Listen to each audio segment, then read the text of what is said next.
അതെ, എന്തൊക്കെയുണ്ട് വിശേഷം? ഓണം ഇങ്ങട് എത്തിയില്ലേ? ഇന്നത്തെ വീഡിയോയില് അമ്മയും ഏട്ടനൊന്നും ഇല്ലാട്ടോ. അവര് ഹോസ്പിറ്റലിൽ ചെക്കപ്പിന് പോയേക്കാണ്.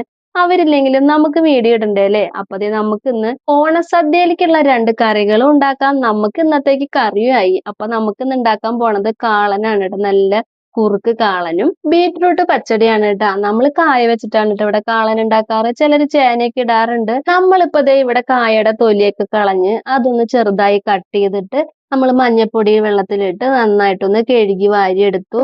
ഇനി നമ്മൾക്കൊരു ചട്ടിയിലേക്ക് നമ്മൾ കഴുകിയ കായൊക്കെ ഇട്ട് കൊടുക്കാം. പിന്നെ നമുക്ക് അതിലേക്ക് കുറച്ച് മഞ്ഞപ്പൊടി, കുറച്ച് കാശ്മീരി മുളക് പൊടി, കുറച്ച് കുരുമുളക് പൊടി, ആവശ്യത്തിന് ഉപ്പും ഇട്ട് നമുക്ക് ആ കായയുടെ മുകളിൽ നിറച്ച് വെള്ളമൊക്കെ ഒഴിച്ച് നമുക്ക് അതൊന്ന് വേവിക്കാനായിട്ട് വെക്കാം. കായൊക്കെ ഒന്ന് വെന്ത് വരുമ്പോഴത്തേക്കും നമുക്ക് അതിലേക്കുള്ള അരപ്പ് റെഡിയാക്കാനായിട്ട് കുറച്ച് നാളികേരം, കുറച്ച് പച്ചമുളക്, കുറച്ച് കുരുമുളക്, കുറച്ച് ജീരകം, കുറച്ച് കടുകും കൂടി ഇട്ടു. പിന്നെ ഒരു നുള്ള് മഞ്ഞൾപ്പൊടിയും കൂടി ഇട്ട് നമുക്ക് അതൊന്ന് മിക്സിയുടെ ജാറിലിട്ടിട്ട് ഒന്ന് നന്നായിട്ട് അരച്ചെടുക്കണം. അരച്ചെടുക്കാനായിട്ട് നമ്മളിപ്പോ ഇവിടെ വെള്ളത്തിന് പകരം തൈരാണ് ട്ടോ ഒഴിച്ചേക്കണത്. നല്ല തൈര്, നല്ല പുളിയുള്ള തൈര് ഒഴിച്ചു കൊടുത്ത് അതൊന്ന് അരച്ചു വെച്ചു. അപ്പത്തേക്കും എന്തേ നമ്മുടെ കായൊക്കെ വെന്തു. അപ്പൊ നമ്മൾ അരച്ചിട്ടുള്ള അരപ്പ് അതിലേക്ക് ഇട്ട് കൊടുത്ത് ഒന്ന് ഇളക്കി അങ്ങോട്ട് മിക്സ് ചെയ്തിട്ട് ഒന്ന് തിളപ്പിച്ചെടുക്കാം. അതൊന്ന് തിള വരുമ്പോ നമുക്ക് അതിലേക്ക് താളിച്ചൊഴിച്ചു കൊടുക്കണം. നമ്മളിപ്പോ ഇവിടെ നാളികേരത്തില് ചിലപ്പോഴൊക്കെ ഞാൻ വെളുത്തുള്ളിയും കുറച്ച് കുഞ്ഞുള്ളിയൊക്കെ ഇട്ട് അരയ്ക്കാറുണ്ട് കേട്ടോ. ഇപ്പൊ നമ്മളത് ഇട്ടിട്ടില്ല എന്നുള്ളൂ.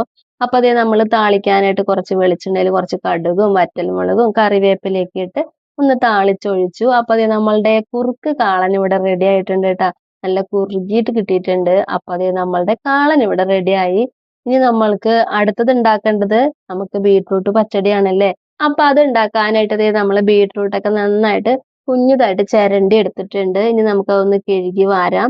നമ്മൾ കഴുകിയിട്ട് അതൊരു ചട്ടിയിലേക്ക് ഇട്ട് കുറച്ച് ഉപ്പും കുറച്ച് വെള്ളം കൂടെ ഒഴിച്ച് നമുക്ക് അതൊന്ന് വേവിക്കാൻ വെക്കാം. അതൊന്ന് വെന്ത് വരുമ്പോഴത്തേക്കും അതിലേക്കുള്ള അരപ്പ് റെഡിയാക്കാനായിട്ട് നാളികേരം, പച്ചമുളക്, ജീരകം, കുറച്ച് ഇഞ്ചി, കുറച്ച് കടുകും ഇട്ട് അതൊന്ന് അരച്ചെടുക്കാം. എന്നിട്ട് നമുക്ക് ആ വെന്ത് വന്നിട്ടുള്ള ബീട്രൂട്ടിലേക്ക് ഇട്ട് നന്നായിട്ടൊന്ന് ഇളക്കിയാണ്ട് മിക്സ് ചെയ്ത് അതൊന്ന് കുറുകി വന്നിട്ട് വേണം നമ്മൾ തീ ഓഫ് ചെയ്തതിന് ശേഷം നമുക്ക് അതിലേക്ക് തൈര് ഒഴിച്ചു കൊടുക്കാം. അതും കൂടെ ഒഴിച്ചു കൊടുത്ത് നന്നായിട്ടൊന്ന് ഇളക്കി മിക്സ് ചെയ്തെടുത്ത് കഴിഞ്ഞിട്ട് നമുക്കിനി അതിലേക്ക് താളിപ്പ് ഒഴിച്ചു കൊടുക്കണം. താളിപ്പിന് ഇപ്പൊ നമ്മൾ കടുകും വറ്റൽമുളകും കുറച്ച് കറിവേപ്പിലയും ഇട്ട് വെളിച്ചെണ്ണയിലിട്ട് താളിച്ചൊഴിച്ചു. അപ്പൊ ദേ നമ്മുടെ ബീട്രൂട്ട് പച്ചടി ഇവിടെ റെഡി ആയിട്ടുണ്ട്. സിമ്പിൾ ആയിട്ട് നമ്മൾ 2 തരം കറി ഉണ്ടാക്കിയില്ലേ.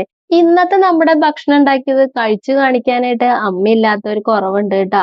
അപ്പൊ അതേ അമ്മയൊക്കെ എന്തായാലും വരുമ്പോഴത്തേക്കും ഇന്ന് നമുക്ക് ഇവിടെ കുറച്ച് പണിയും കൂടി ഉണ്ട് കടയുടെ. അത് കഴിഞ്ഞിട്ടില്ല. അപ്പൊ പിന്നെ നമുക്ക് നേരം കിട്ടില്ല.